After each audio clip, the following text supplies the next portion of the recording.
Pemirsa, peringati hari ulang tahun ke-57 Provinsi Sulawesi Utara, Gubernur mengajak masyarakat Sulut untuk tambah kompak dan tetap solid agar ekonomi makin tumbuh dan kasus COVID-19 semakin menurun.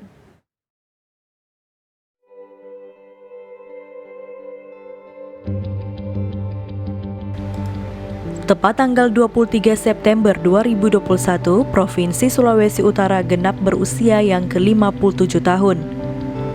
Peringatan ini ditandai dengan menggelar upacara pengibaran bendera dengan Gubernur Oli Dondo Kambe bertindak sebagai inspektur upacara.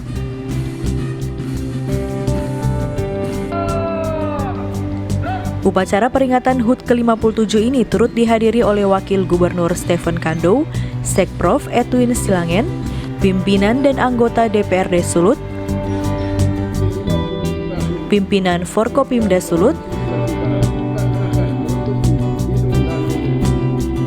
serta kepala-kepala daerah se-Sulawesi Utara.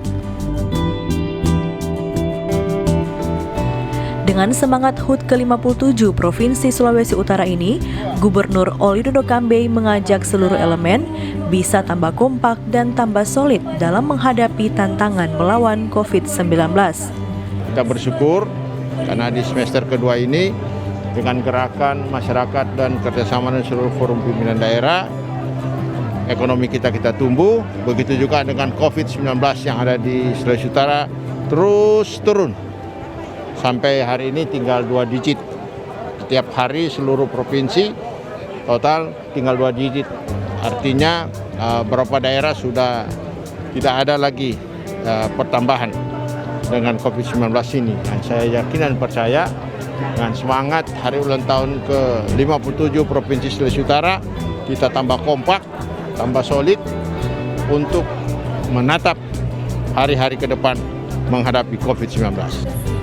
Gubernur Oli juga menambahkan pemerintah terus melakukan inovasi-inovasi baru sehingga ekonomi Sulawesi Utara tetap tumbuh meskipun di tengah pandemi.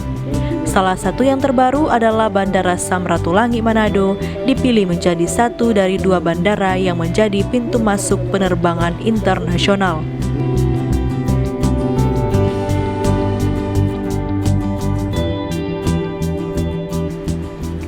Paul Baole melaporkan untuk Kawan Wah TV.